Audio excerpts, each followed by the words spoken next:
Please be seated. Good evening, ladies and gentlemen. My name is Karan Gupta, and I'm a Weidenfeld-Hoffmann scholar. On behalf of the WHT team, it is my privilege to invite and welcome you today to the annual Scholars Debate 2021. The WHT Scholarship was instituted in 2007 to provide fully funded scholarships for graduate study at the University of Oxford. The WHT Debate is part of the unique scholarship and leadership program designed to cultivate a holistic personality. Before the House today, we have the motion that this House believes that social media platforms do not have the right to ban politicians. With us as esteemed chair, we have the principal of Hertford College, University of Oxford, Mr. Tom Fletcher, and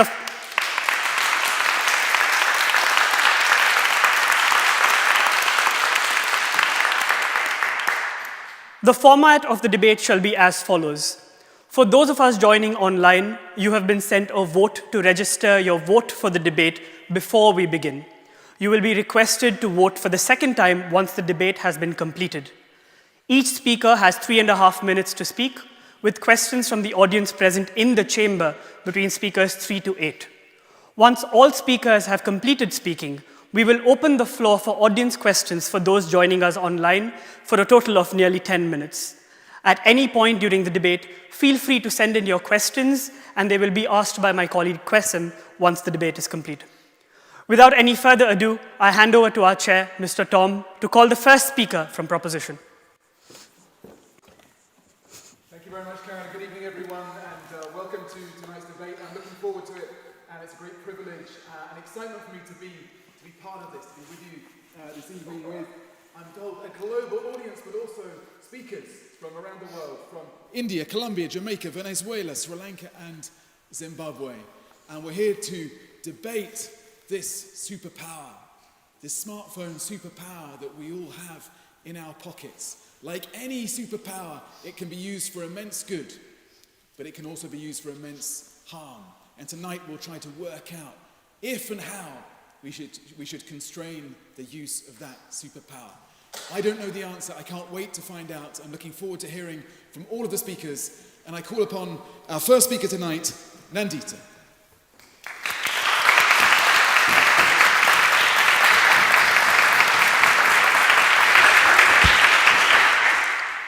Thank you. Whatever our political views, ideologies, and standpoints, we all will agree with the fact that unchecked and unaccountable power can be dangerous. Today, social media is the new public square, even overtaking traditional mainstream media in many cases as a forum where people can exchange information, educate themselves, and discuss ideas, and essential for a functioning democracy. However, can these platforms be trusted? Who are we even talking about over here? The same platforms who are closely aligned to power, who have acted at the behest of authoritarian governments for the sake of protecting their corporate profits. Facebook has been accused of acting as an enabler of genocide against the Rohingya community in Myanmar. Twitter has been accused and has taken down posts that have been critical of the Indian government. These very platforms have allowed hate speech against the Muslims and Christian community in India to run unhinged, a stance that is closely aligned with the ruling government. Well, all of this points to just one thing. These platforms are only and only aligned to power and not necessarily with the truth and public interest. So these platforms should be the last to lecture us and impose their versions of gatekeeping. Let me make it very clear over here, we strongly oppose hate speech and propagation of misinformation. We believe that free speech, while being a fundamental right, comes with limitations. We believe that you're free to say anything as long as it adheres to the human rights treaties that say that these rights come with special duties and responsibilities and hence will be subject to restrictions. This debate, though, is about whether should we give power to some 50-odd billionaires to control our worldview, to control who stays in a platform and who doesn't, to control what is public interest. Let's bear in mind here that we don't need to be elected. A person does not need to be elected to be called a politician, not act as the judge, jury, and the executioner. No. Such private entities and unelected bodies have no legitimacy, and they cannot be a quasi-judicial body. This is why we propose the motion that social media platforms have no right to ban politicians. Thank you.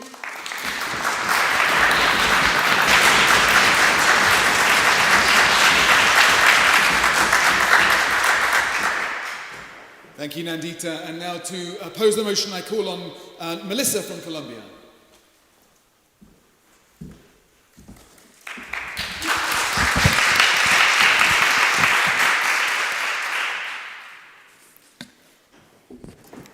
Ladies and gentlemen, I remember last year when President Donald Trump retweeted a video of one of his followers saying, "The only good Democrat is a dead Democrat."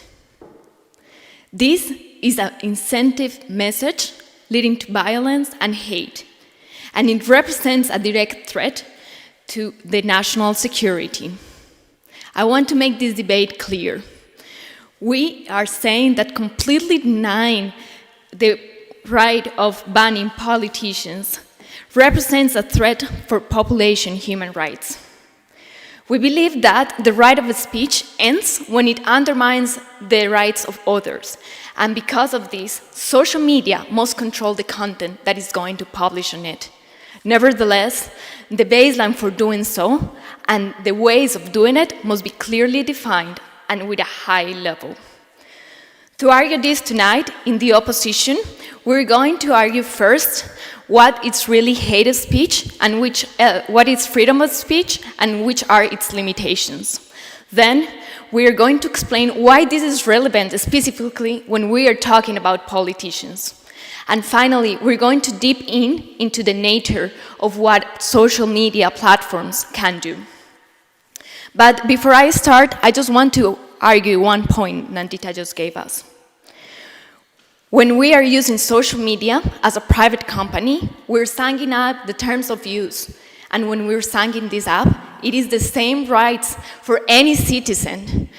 Why should politicians give a special right to publish anything? And we all have the rights described in the terms of use.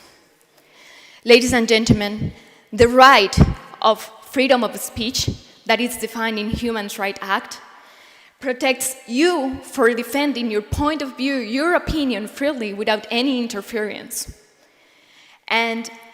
But this, as any other right, has certain limitations. You must respect, and you have the duty to respect the other person's rights. Additionally, this right might be restricted when it puts in danger national security, health, might cause civil disorders. We must not confuse the right of freedom of speech with allowing and enabling hate speech.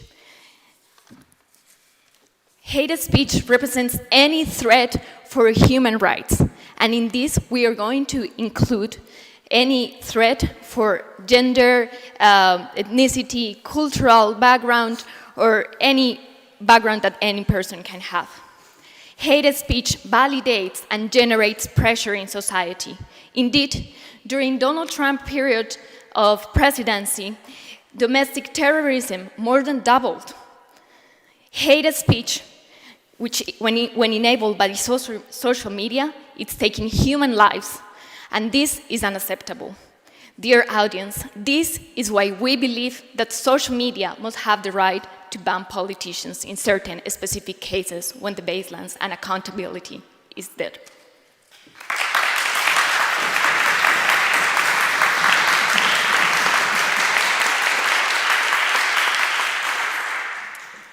Thank you, Melissa. And now I call on Andres from Colombia to support the motion.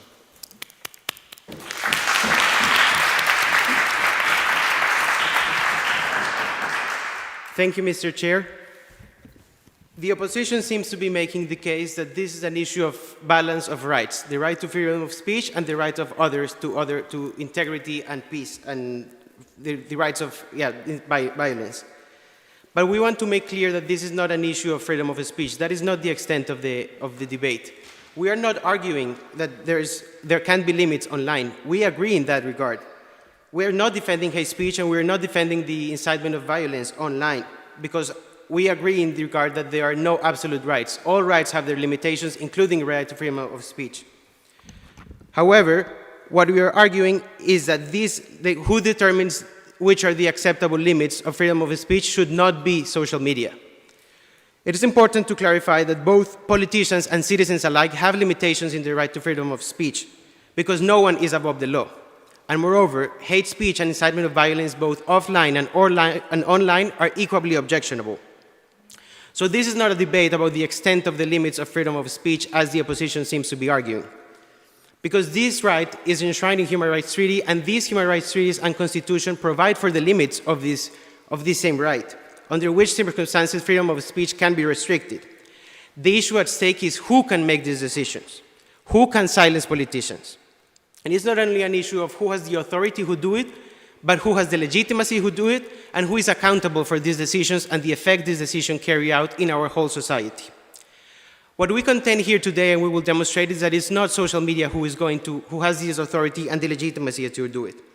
Why? They're private corporations, they're big tech, they're powerful multi-billion-dollar companies who practically own a monopoly and run the world. Facebook and Twitter run our world and our daily lives. They should not be trusted to more power. And who runs these private companies? CEOs and boards who are keeping their shareholders' interest, political and economic interests at first stake. They're looking to make more profit and to increase the worth of their companies, and we can't blame them for that. That's their corporate mentality. That's in the corporate DNA.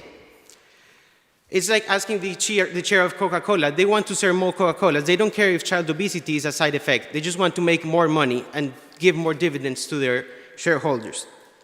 How selectively they have applied bans to politicians prove this point. They were only bold enough to ban Donald Trump when it was clear that he had only a few days left in office and he could no longer jeopardize their interests, economic and political interests. For many, many years, these type of incendiary messages were allowed, and they benefited from the user engagement driven by the Trump ads and the engagement of users in these debates. Because we can't deny that the practical considerations and calculations make part of the equation, they make the decision. Claiming that they have good intentions would not only be naive, but it's wrong because they are ill-equipped. They have no capacity to determine which is the common good, which is the greater good in a society. They don't have the authority to determine the present and the future of where our societies come. And moreover, they don't have the authority to decide on human rights, because this is an issue of balancing human rights, and they are a private corporation. So in conclusion, they have no legitimacy, no accountability, and they have no checks and balances, so we would be a dangerous president. Thank you.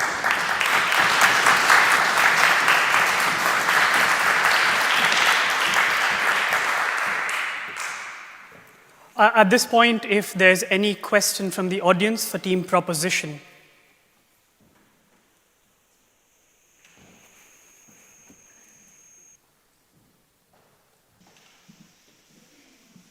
You can take off your mask. Yes. So my question is, how do you guarantee that governments, as an alternative to social media corporations, could guarantee objectivity in the decision? How do you protect people in social media from short-term political electoral interests? Thank you, Manuel. That's a very good question.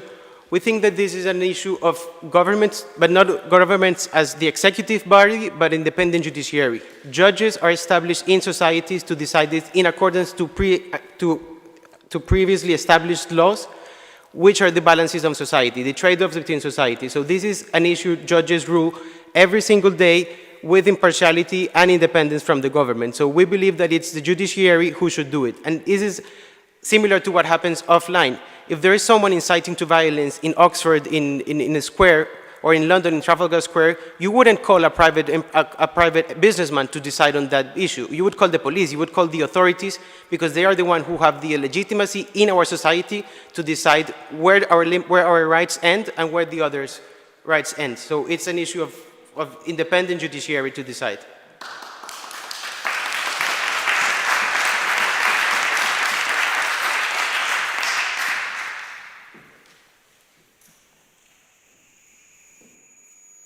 We now call the second speaker from side opposition, Kai.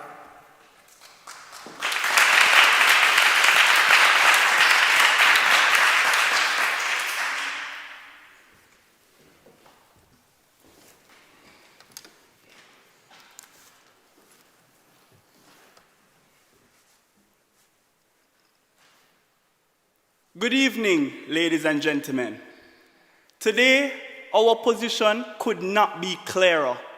The words and actions of politicians on social media can damage the very fabric of our society, and it is imperative that we keep them accountable, even if that is through banning them on social media.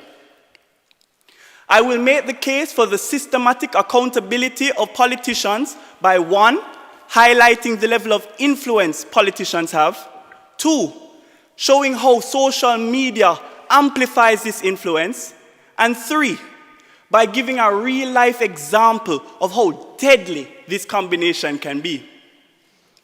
However, before I begin, I would like the audience not to be confused by my learned colleagues.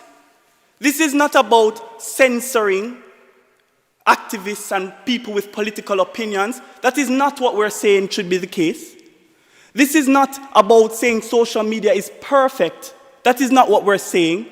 But we're saying where politicians consistently and in a sustained manner incite hatred and violence, threatening our safety, then they should be held accountable. Ladies and gentlemen, politicians are not ordinary citizens. They often have a large cult-like following, and they are given additional legitimacy and credibility by virtue of their role in society. This is not just about presidents, but it extends to even local leaders. Ask Manuel. When he was acting mayor, the people listened. When politicians speak, the people listen. Look at when Donald Trump suggested people inject themselves with bleach, and the number of bleach poisonings in the United States doubled within a month. Bleach. Colleagues, this influence that politicians have only is amplified through social media. We're not talking about a couple hundred followers like myself or Andres, or even a couple thousand if you're popular like Darin. No, we're speaking about millions. The average politician has millions of followers on social media, and they can interface with them directly through the push of a button. Colleagues, I hope you're starting to see the picture of how dangerous politicians can be on social media. But this is not just a picture, colleagues. This is a dark, dark reality. On January 6th, President Trump launched an insurrection, an attack on the US Capitol that resulted in 5 dead and over 100 persons injured. 5 dead and 100 persons injured from the pulpit of social media. So I ask my learned colleagues, how many more people have to die before we hold our politicians accountable? That is why we strongly support the position that when it comes to protecting our societies, social media does not only have the right to ban politicians, they have the duty to do so. Thank you very much.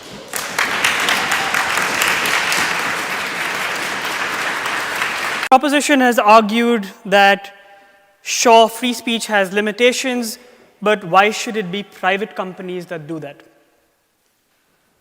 Thank you very much for your question. Thank you very much for your question. We are not saying that the limitations on rights should be regulated by social media platforms, as our colleagues would have you believe. We are saying that on these platforms, these companies have the right to regulate what is done, the content that is put on their platforms. These are private companies that you've agreed to the terms and conditions when you signed up on these platforms, and therefore that is well within their rights. It is not a situation where we're speaking about the limitation of judicial rights, as they would have you believe. And that is why we believe social media platforms reserve the right to ban politicians if they incite hatred and threaten the safety and security of others. Thank you very much.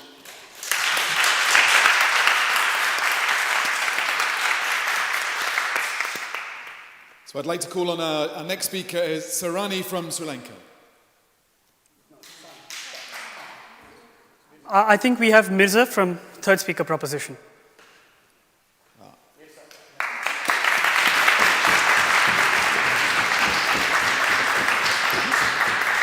Thank you. I think it's important to first identify over here who we're talking about and what we're talking about, because it seems that side opposition has not followed the discussion thus far. Now, you see, any authority that gets to decide on rights can either be a legal authority or a moral authority. We have argued that social media does not have the legal authority to decide, to take our agency to decide on our behalf.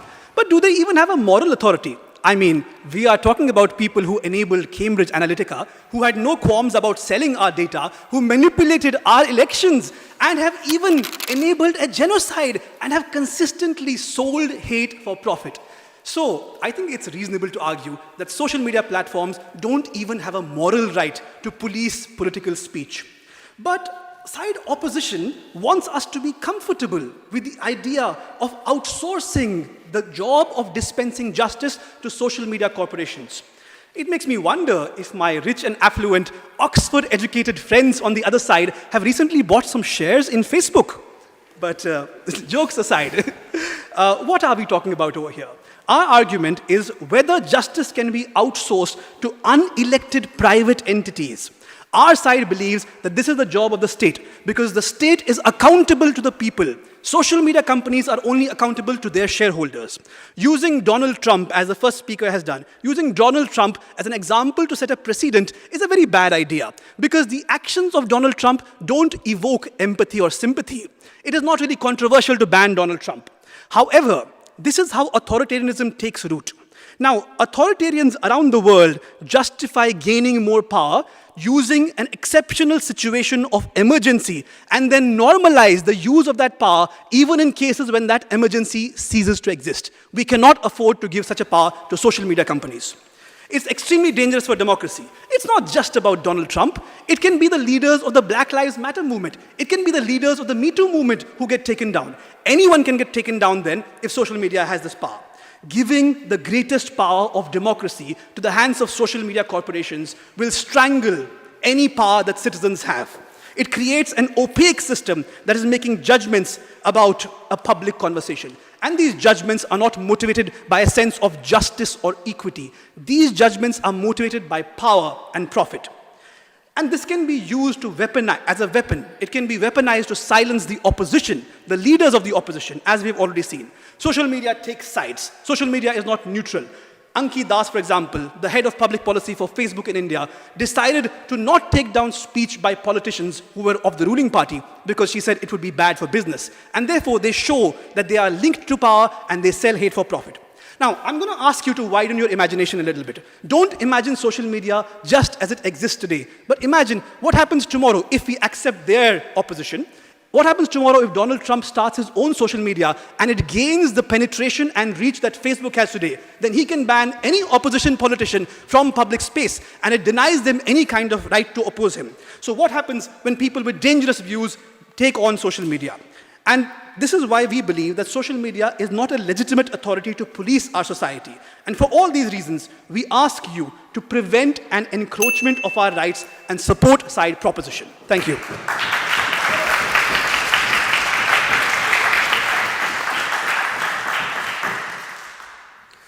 At this point, we have one question for side proposition. Samaya? Thank you very much, Mirza. So my question could be like related to Manuel, but what if the state doesn't take action? What happens then? Do people just vote for dirty and corrupt politicians just because we decided that tech companies and social media platforms are only there for money? Thank you. Well, we feel that there are legitimate authorities which can check the power of politicians. There are judges, there is a judiciary. There are also people who can check that power, because when they violate the social contract, people can take them to task by not voting them into power. If judges fail, if the media fails, we feel that side opposition is imagining a dystopian society where the state is in shambles and cannot take any action to protect its people. It's not that if politicians make a speech online, people will not exercise their agency, or independent judiciary will not exercise its agency, or that the media will also fail. This is a total collapse of state, which is a dystopian figure, which is a dystopian picture. And we feel that there are authorities in public, and if even they fail, then people can take action. People can take the movement forward and oppose what their politicians have said. We are not saying politicians have the right to say whatever they want. We are saying that there are already checks and balances in the system, and that power should not be given to social media corporations. That is the essence.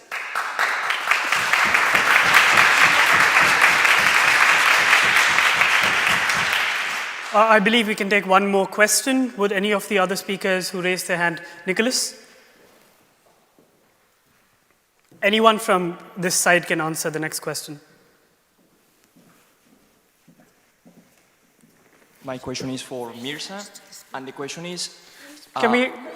Just a little louder, Nicholas. Yes, my question is for Mirza, and the question is always the motive behind the platforms to gain more profits, to increase their power? And the particular reason I'm saying this is because companies have showed that they constantly lose money after they ban a politician. So for example, 4.5 billion were whipped out after they banned Donald Trump from it. So if it's not money, what is the purpose of them?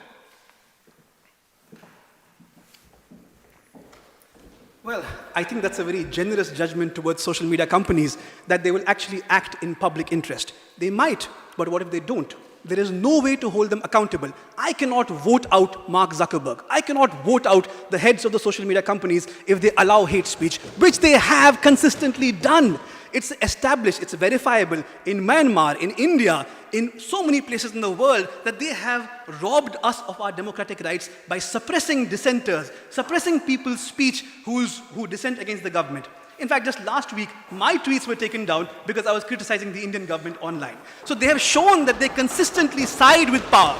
Now, even if there were a limited situation where they were to act in the right way, this is a very generous action. This is a generous assumption on our part, which we don't think we want to leave our society to. We don't feel that it is justified to throw our society at the mercy of social media owners, these billionaires who have consistently, verifiably acted only for profit. We feel this is the job of the state, and the state should do it. Thank you.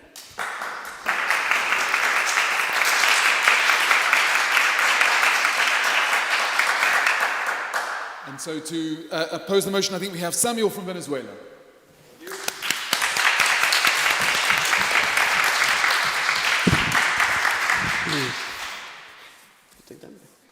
Ladies and gentlemen, I would like to start by rebuttaling what my colleague Mirza just mentioned.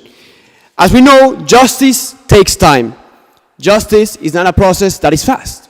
So, should we wait for judiciary means to take time to make the decision and let people die for what irresponsible politicians are putting online? Furthermore, I would like to enhance the fact that our opposite side has continuously said that they're taking over the world, that social media is controlling the world, that if politicians do not exist on social media, they don't exist at all. Well, based on that rationale, then we can argue that 40% of the population in the world does not exist, because up to today, in January 2021, only 60% of the world population had access to internet. So are we saying that social media controls the world? I don't think so. That is why I would like to draw to our three main arguments, as Kai and Melissa has mentioned. To start with, no politician is put a gun to his head to be part of a social media platform. They choose to do so, and when they do it, they agree on the terms and conditions. They know what they're jumping into. It's like when we sign up for the WHT scholarship. There's terms and conditions, such as a leadership forum, the debate, and the moral philosophy seminars. And if we do not comply to them, we lose our scholarship. The same thing happens when we talk about social media. There's a code of conduct that if you don't follow, you're simply eliminated. Further along, I would like to raise the issue that what is the outcry about social media? Why is this not discussion happening on newspapers, TV broadcasts, radio broadcasts? Because right now, every media outlet has the right to choose what they publish, how they publish it, and even fact check. Why shouldn't social media have the right that other media broadcasts also have? And last but not least, social media is about equality. Social media was created under the principle to give a voice to those who are unheard. Would we be having this debate if a normal citizen was banned because of hate speech? Or are we having this debate because Donald Trump got banned? Are we talking about equality, or are we talking about judging our politicians with a different set of rules from the rest of the citizens? That's extremely and goes against any type of democratic core value that we uphold at this debate. So that is why I'm saying, and I would like to emphasize, that at the end of the day, social media has a moral responsibility to its citizens, not to politicians. They have a moral responsibility to what the content that is published in that it's safe, doesn't promote hate, and promotes unity. And last but not least, social media not only has the right to ban politicians, it has the duty. Thank you very much.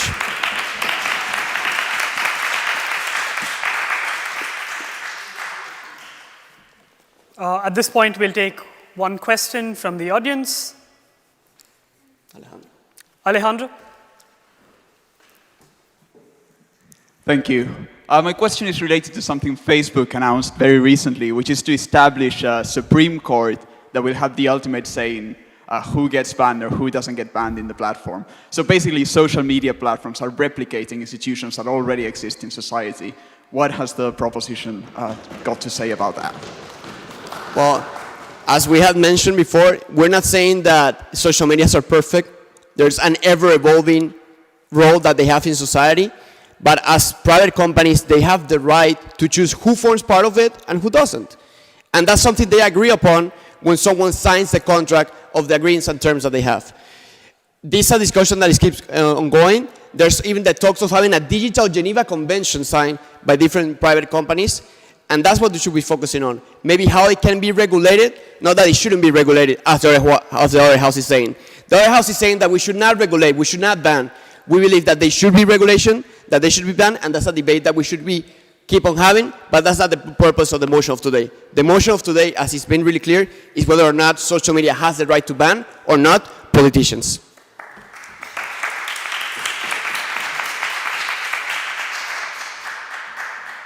And so our final speaker for the motion is Taf from Zimbabwe.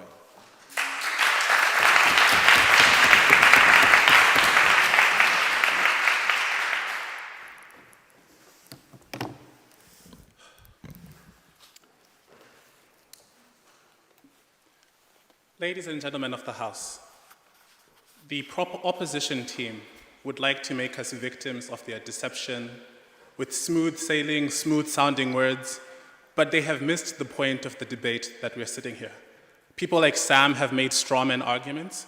They've tried to say just because 40% of the world is not on the internet, therefore, we've somehow systematically excluded them from the debate. That's not the point. Let's not simplify things into such a way that we forget what we're really about here. Today we're debating whether or not social media platforms have the right. In other words, we're debating whether or not they have the power to say what is free speech versus what is not. We're not saying that they don't have a duty to remove people. That's different. They can certainly exercise that duty, but they don't have the capacity to decide what falls within the legal and moral jurisdiction of what free speech is. And if we interrogate this idea of somehow outsourcing free speech to private corporations, we run into dangerous ideas. If you look at history, the last time we tried to outsource the management of rights to private organizations, dangerous things happened. I'll point you to very, very obvious examples. This was during colonization. You look at the British South Africa Company, you look at what happened in Belgium, Congo, when they tried to have companies run entire populations. And you might say, oh, they're not running populations, but we're talking about billions of people here. This cannot be an issue that we take lightly. We need to think about it critically, and we need to have a vested opinion that protects everyone.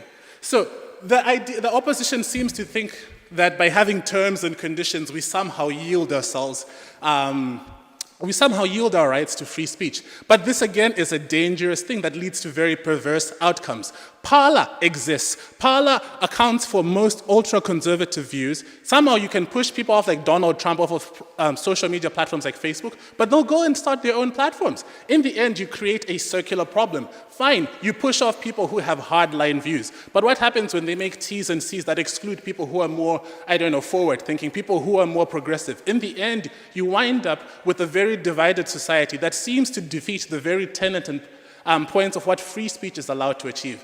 My colleagues really have tried to drive home the point that it is a dangerous thing to outsource freedom of speech management to private corporations who care about profits and PR.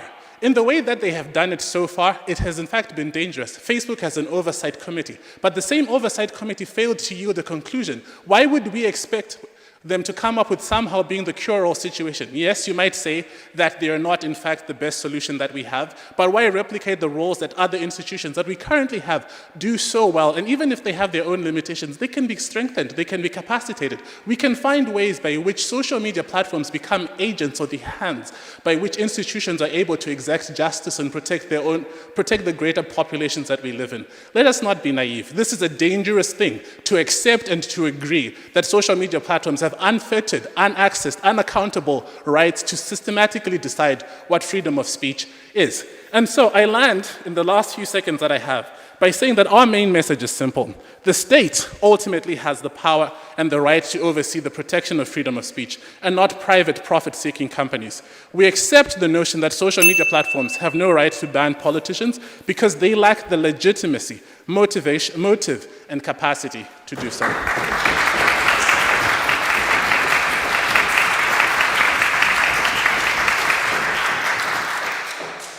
We will at this point take one question from the other team.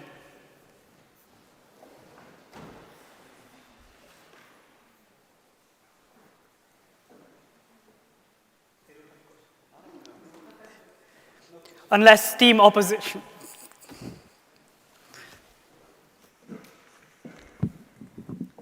Tef, thank you for your wonderful speech.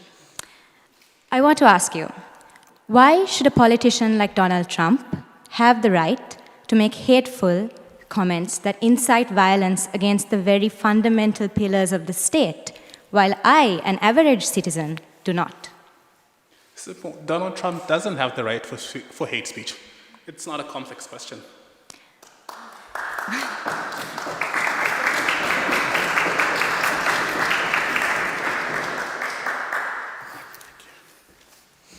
Finally, for the opposition, I'd now like to call Sarani from Sri Lanka.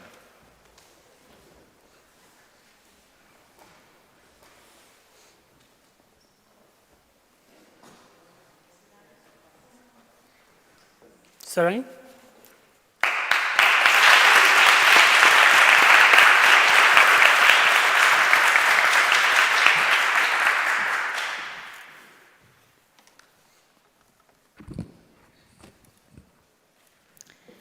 Good evening, ladies and gentlemen, here and online. After 7 wonderful speeches, I'm honored to take up this last speech to weigh up the two sides of the debate, to see where the points of clash were and why the opposition prevailed today. I'll tell you first what were some points of non-clash. We agreed on both sides of the House that freedom of speech can be constrained when it harms other people. And we agreed that hate speech is a form of harm. We also seem to agree that there can be harm from politicians spewing hate online. So on a rights basis, on a legal basis, the opposition is clearly in the lead today. We also didn't clash about the fact that politicians at all levels have unique power and a unique voice, and that they use social media as a pulpit for their statements. And on that, our arguments put forward by Kai and Melissa today, that politicians must be held accountable for what they say, again, stands unopposed. We also didn't clash, it seemed, in our idea that social media companies, by the fact that they have terms of use and we as consumers sign up for them, have the ability and the legal right to do this.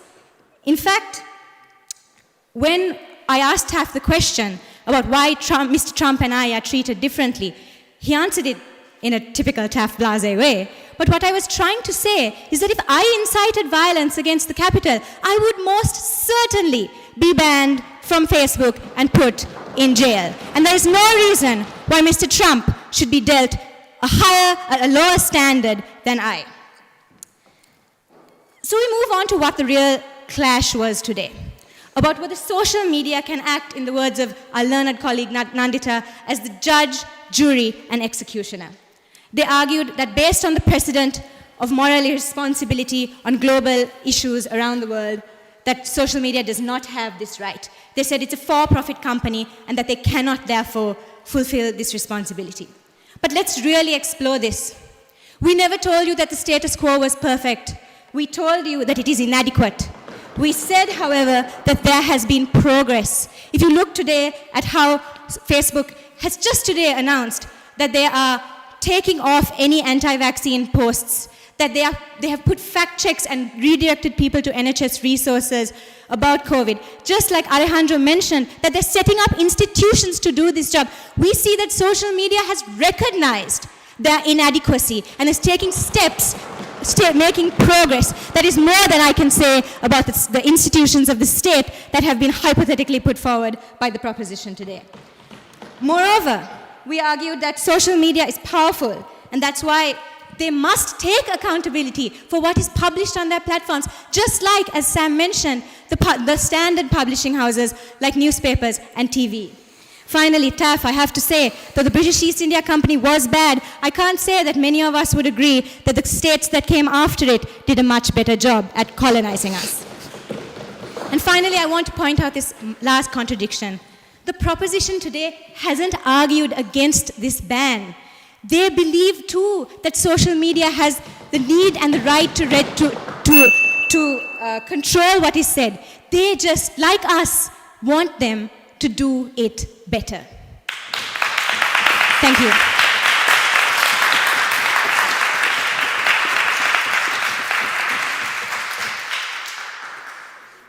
We will at this point take one question from the other team. Thank you. So we want to ask, where is the accountability in social media in banning speech or taking down certain content? We have made the case that the state has accountability through its citizens, but social media does not have any accountability because we do not elect Donald Trump. We do not elect Mark Zuckerberg. We do elect Donald Trump. Sorry, Mirza, can you repeat the last bit? We elect leaders and we elect the state. So the state has accountability, but social media owners do not have any accountability to us. So where do you derive that sense of accountability for them? Mirza, you answer your question in asking it. As you pointed out throughout your speech, authoritarian governments don't seem to take their accountability to citizens completely seriously. So you're kind of picking when accountability to this, or the state's accountability to citizens works and not. I'd like to point that out, firstly. Secondly, you said it in your very last statement. These companies, they depend on us. We make them powerful. If we demand accountability, they will eventually give it to us. And we see this happening right now in the way that they're dealing with COVID misinformation, in the way that they're responding to these things. Ladies and gentlemen, we're not saying social media companies are perfect. This is the first step to pushing them in the right direction. Thank you.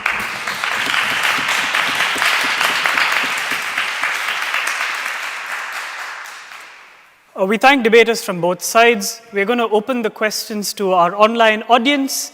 For those joining us online, you can type your questions in the chat, and Kesem's going to point the questions to either of the teams. Those of us sitting here in the audience, if you do have questions, keep them in mind. You'll be called upon to ask them as well. I have a question for the proposition. We know how quickly things move on social media. If we outsource regulation to the state judiciary branch, how is it possible for that body to react in a timely manner?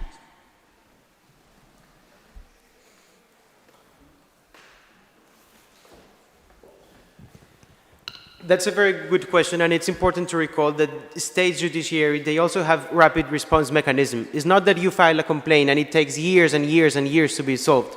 These are urgent questions. Some urgent questions can be dealt by an injunction, by a court order that can be attained within a matter of hours or days to prevent the damage. So a timely action, a timely response is possible by the judicial mechanism. And this argument that the opposition has made, that justice is just too long, so we have to find other ways to do it quickly, is like saying, if you see a murder, if you see a rape, then you say, no, it will take years and years for the conviction, so within a private company should we do it, or we should take justice in our own hands? No, because it's not the same issue. The legitimacy is there, and there are mechanisms to have a quick response and stop the threat of this incitation of violence, incitation of genocide, and the hate speech that can be stopped on time by the competent authorities.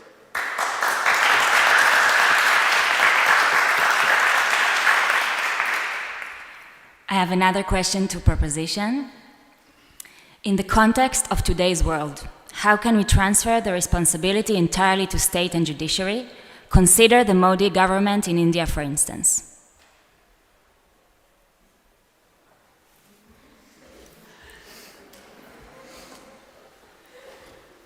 Thank you. Well, yes, you cannot entirely depend on the state. But does that mean that you start depending on social media, on a private company to give you justice? Which it might not. And if you're using the example of the Modi government has itself used social media to suppress speech. So these authoritarian governments are hand in glove with those social media companies. Now, what do we do in situations where there's authoritarianism? It is difficult because citizens have lesser rights. But does that mean that social media will give them more rights? Because social media has consistently acted in favor of that very government which you were criticizing. So social media is not the answer. We accept there's a problem in society, but social media is not where we will go to resolve it. What we can do in authoritarian governments is allow people to mobilize, allow people to speak freely, allow their leaders who represent that speech and that dissent to speak against what the authoritarian government is doing, to create a mobilization. But if we give this right to social media, just like our speech has been banned recently, just like recently leaders who criticized the Modi government got taken down, their speech got taken down from social media, they will do the same to suppress it. So social media is not the answer to this. The answer is in empowering the people themselves. Thank you.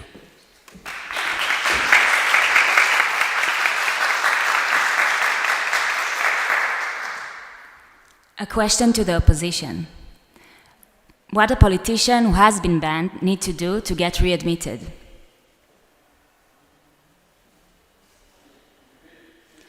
What does a politician that had been banned need to do to get readmitted?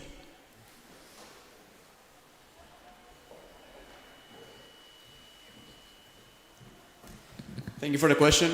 And now that since we're talking about how social media just bans people, we just want to clarify something. Social media doesn't decide one day, oh, I don't like this shit, and they get banned. There's steps, there's processes, there's warnings. So it doesn't just one day decide that one politician or one person, because of a tweet, gets banned. And in regards to your question, that since he has been a progressive attack, a progressive warning towards this person, if they get banned, they need to wait a certain amount of time, depending on the case, to then get re-allowed. That's the answer.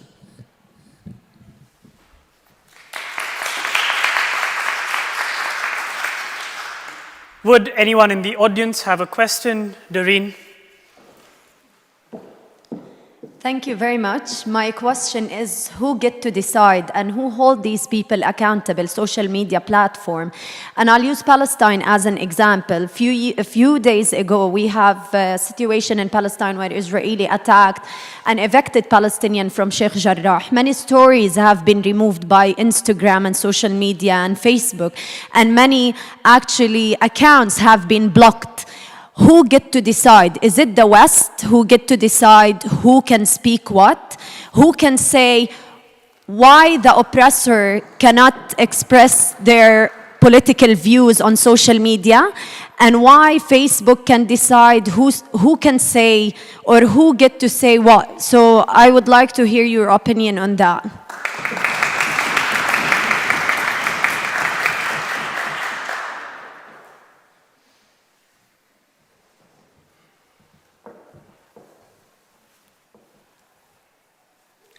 Thank you very much for your question, Darine. And before I like to start, I just want to say that I think anybody who believes in equality and the rights of others should stand with the Palestinian people.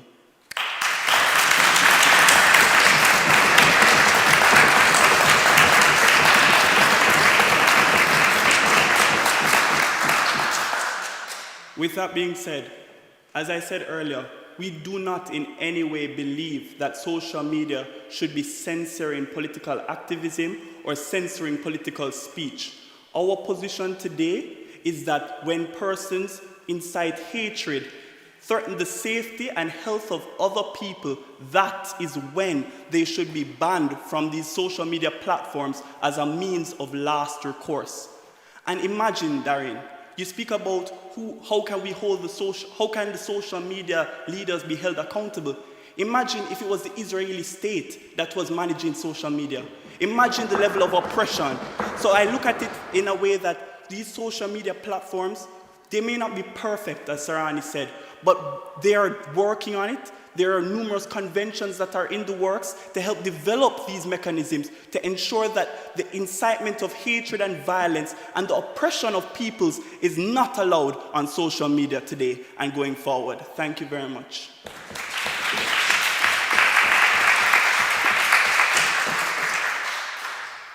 Do we have a question from the audience? Ferna?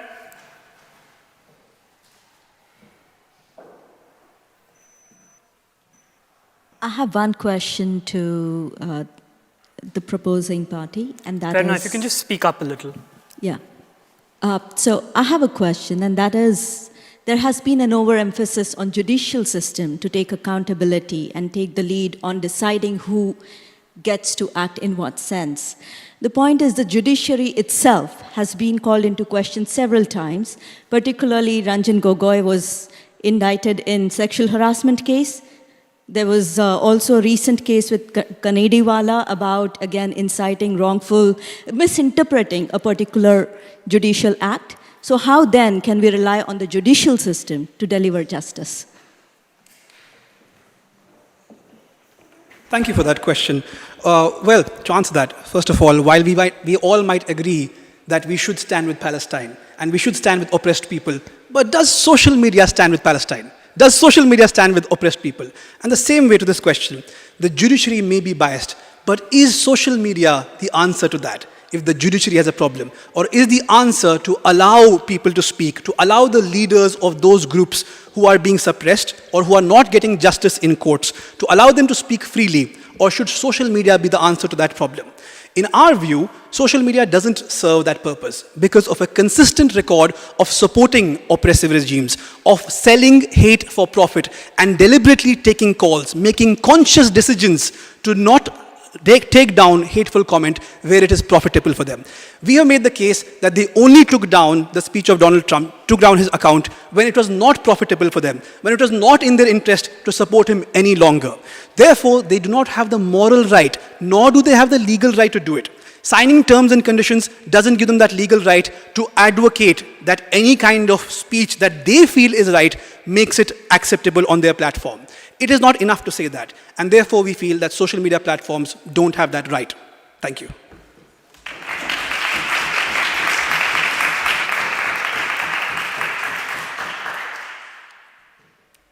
I believe we have one question online. A question for the opposition. Who gets to decide between what consists freedom of speech and hate speech? When the line can be so thin? How can we expect fair and objective decisions from social media?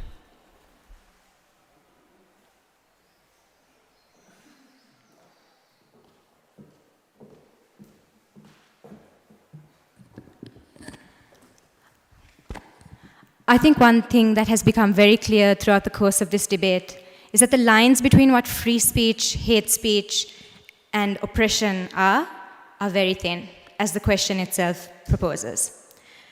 I think what we've also agreed is that the proposition's idea that because the state oppresses and can oppress through the medium of social media, therefore the state should be in charge of free speech and speech online, is a counterintuitive proposal. I think that's what we're really clear on today. So the question we've put to you is that our alternative, that social media companies, which have the ability, the agility, and the wherewithal to actually do this, should be the people that decide.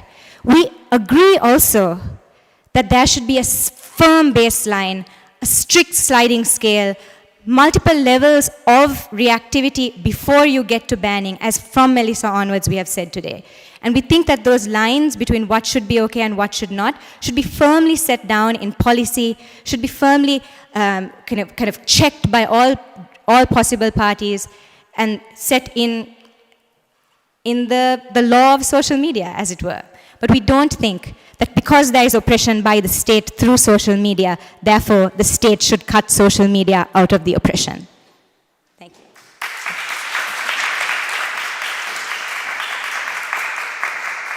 Ladies and gentlemen, we're going to take one last question from the audience, if there is any. Natalia? Thank you very much. I have a question for the proposition. So the proposition has argued, basically, that social media should not be entitled to ban citizens because it's not accountable, and that the correct way to do that would be going to the judiciary, asking for courts for that restriction. Wouldn't it be the case, though, that someone who has been banned from social media, if they think that their right was restricted unduly, they can go to courts, and therefore social media is accountable to courts anyway, because a person who has had their rights restricted for being banned can still get probably reinstated with a court decision. How does that work? Because both models seem to end with judiciary accountability. Thank you.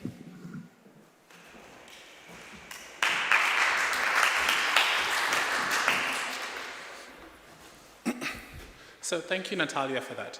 I think to answer your question directly, the first thing that we're suggesting is, even if these opposition or these banned people go to the courts, they're still relying on the very institution that we're championing, right? It's more of a validation of what we're saying rather than a repudiation of our point. And I think it's really, really important to understand this. I think we should be able to hold people accountable, that the best instruments we have today are through the state. And I think social media platforms, if they were truly accountable, if they were truly fair, as the good old-fashioned opposition team has tried to make us believe, I think you would see them allowing opposition members in various political parties across the world being able to speak. You would find them systematically and consistently banning speakers. But they do it for the PR, they do it for the profits, they do it for the interest. When you look at history and how Facebook, for example, has managed the process, you see too many inconsistencies that leave us with a jarred understanding of reality. Facebook banned Trump just weeks away from the end of his presidency. They did not do this from the time that he was campaigning. They did not do this at any point where he committed multiple acts of hate speech across the core of his presidency. They waited till he was toothless and powerless to actually affect them, or at least the kind of damage that he could institute was going to be marginal. Jair Bolsonaro rose to power on a strawman budget that he used Facebook to make all of his campaign. For most of his entire presidency, he continues to make speeches on Facebook, not through like the regular channels, not through TV, not through newspapers, as Sam was trying to make us believe and make this into an argument of, through Facebook. It's important to realize that Facebook will not bar Jair Bolsonaro. Even when you say that they give some of these checks and these warnings and that there are processes, there is a group that was called Britain First, an ultra-right movement that emerged here. They had 2 million followers when Theresa May had 500,000 followers. The employees at Facebook argued that Britain First should have been banned. There were multiple times where they called for the killing of Muslims. There were multiple times that they called for how Muslims had come to take over Britain. The acts of hate speech were clear. What did Facebook do? They decided to push it down. In fact, at one point, they even said only headquarters in the West had the power to turn this down. The point is, yes, governments ultimately should hold everyone accountable, or states at least should hold everyone accountable, but we cannot rely and cede power to social media platforms that have interests that do not have the people at heart to do so.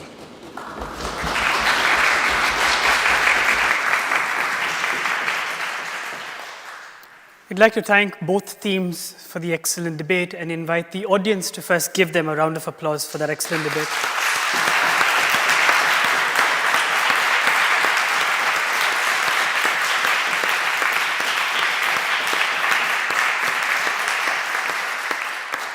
To the online audience joining us today, I request you to use the link that was sent to you at registration to register your vote for which side you think wins the debate.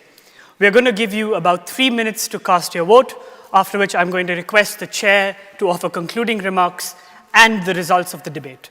In the meantime, while our online audience votes, we are going to conduct the second vote for those people who are in the chamber as audience members. For those in the audience, all in favor of the proposition, kindly raise your hands.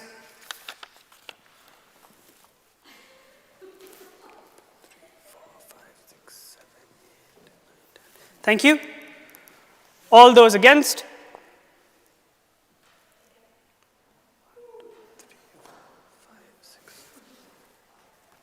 Thank you.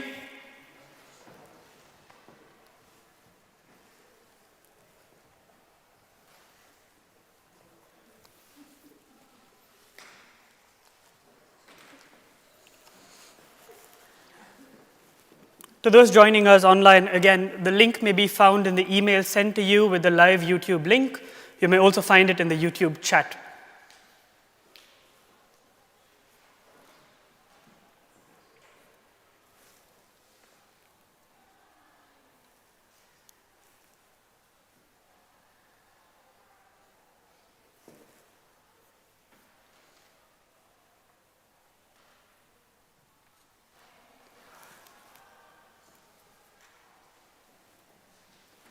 As we have a member calculator online vote, I now hand over to Tom, the chair, to say concluding remarks.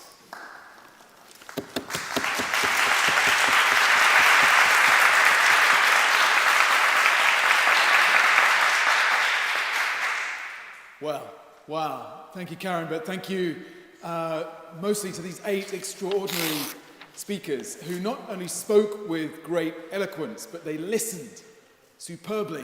And it's the mark of any great debate. I don't know about everyone else, but I changed my mind about 20 times during the evening. And I still haven't made my mind up. I was so glad I didn't have to vote at the end of it. So huge kudos to all of you for a brilliant, brilliant job. I feel immense hope that the world is in your hands, that these debates are in your hands in the future. I think it's extraordinary that tonight you've spoken to us about old forms of power. The word, the name Donald Trump, you mentioned 28 times, I think. Extraordinary. For a former president, a man whose election created a vacancy for leader of the free world, who has always seemed determined to prove his critics right, that he still dominates this debate.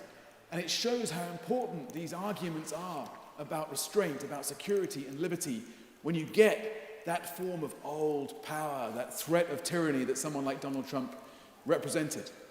But you've also spoken very eloquently about forms of new power.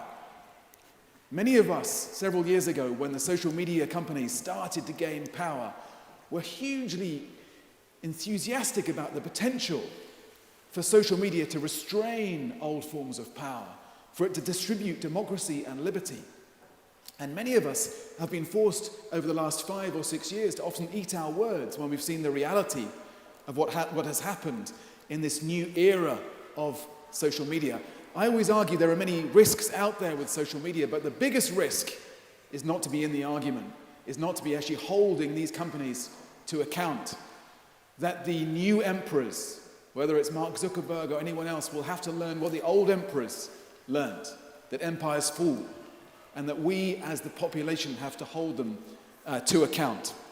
So you've really captured the way in which this debate about security and liberty is shifting around us.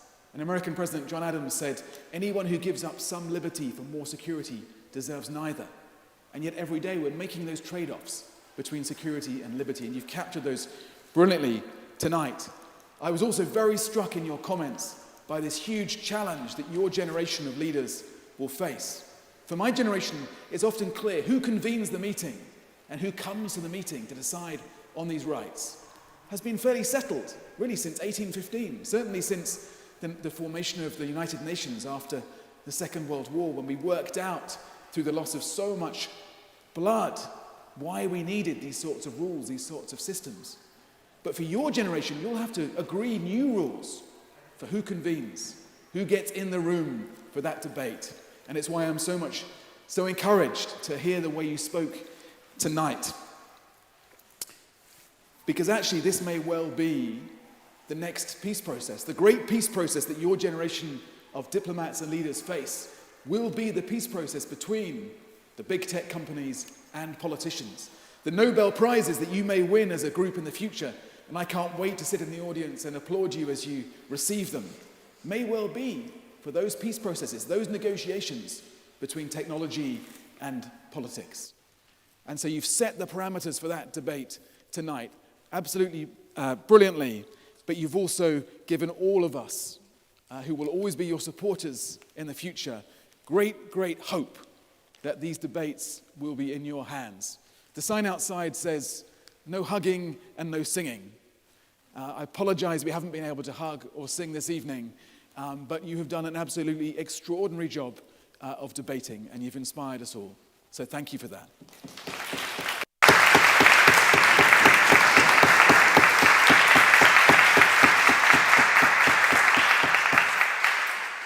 I request the online audience to stay with us for 2 minutes more as the tech team calculates the votes that are coming in online.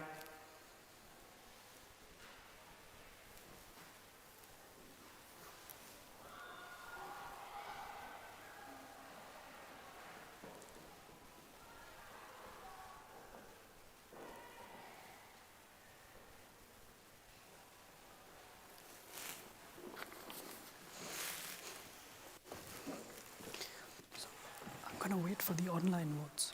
But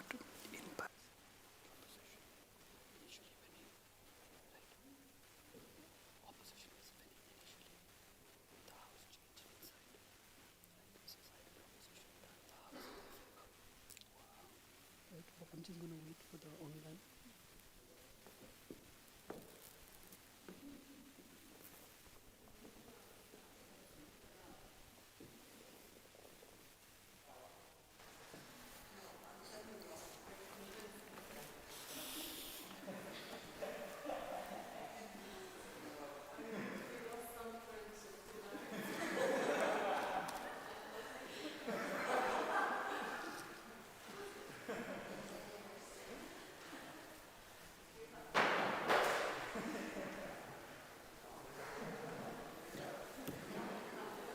For those of us joining online, we await the results from the online vote. We do have the tally within the chamber.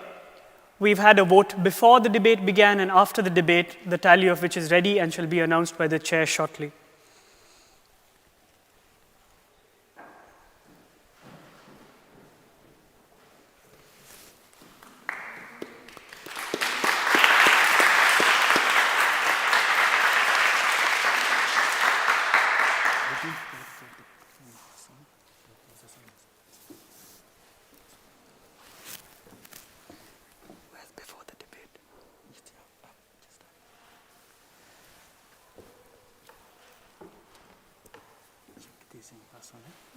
Leave in person, it's okay.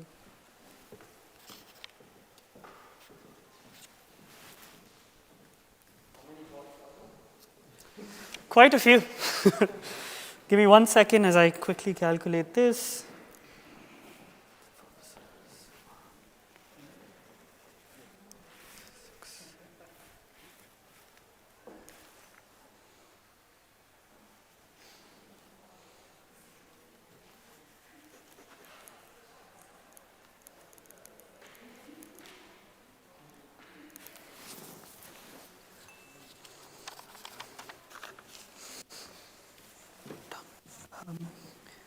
Before the debate, both in person and online, the opposition had won, right? After the debate, side proposition has turned both online and in-house.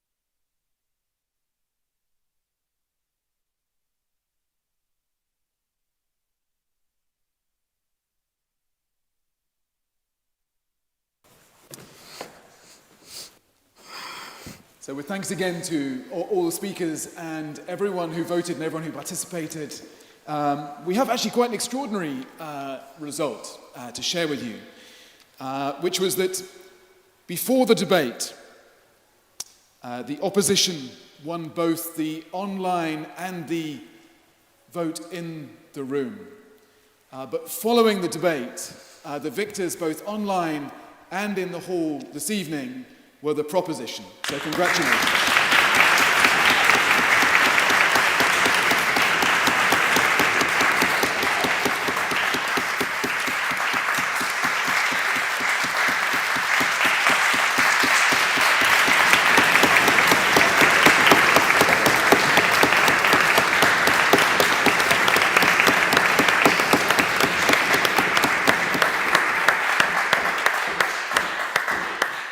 I would like to thank both teams for the debate and, of course, our chair, Mr. Tom.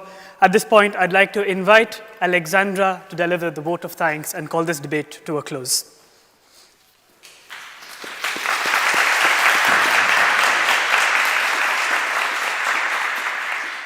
Well, wasn't that great? Well done, everybody. It was fantastic. It was fantastic for many reasons.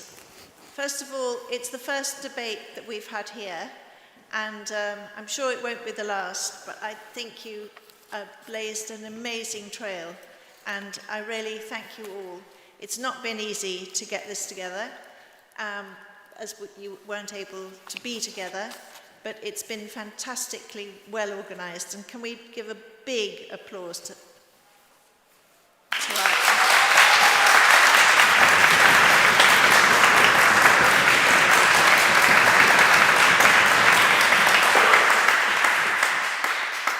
Karan has said from the beginning it was going to be special, and he's kept his word. He's kept us all up to the mark. He's worked tirelessly, and he's been ready at any point to speak to us, to help us, and I think we all agree it's been fantastic. Couldn't have done it without him.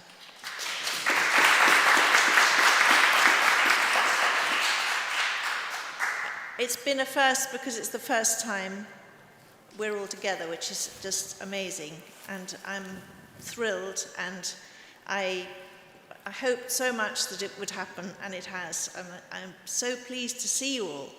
It's been too long, and I'm thrilled, and now we're going to have lots of chances of being together and doing things, but this has been a fantastic launch for that time. And thank you to the speakers, the debaters who really worked hard and did something which is the first time we've had in a debate, which was really to listen to each other, as the chair said, and to respond. And I think that's probably a big reason for the result. It was really interesting to watch a debate move like that. It's a real sign of an interesting debate. I won't say which side I would be on. That wouldn't be right. I've always believed in impartiality, having worked in television news, so I promise you can't tell what I think. But I think it's been wonderful. I enjoyed the questions, and thank you to the online audience as well.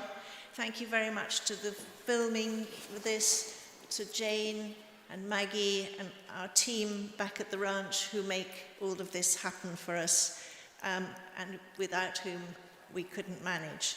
I also want to thank the Oxford Union for letting us hold this debate here today, because it was very special. Thank you so much, Tom, for coming to join us. It was very important to come.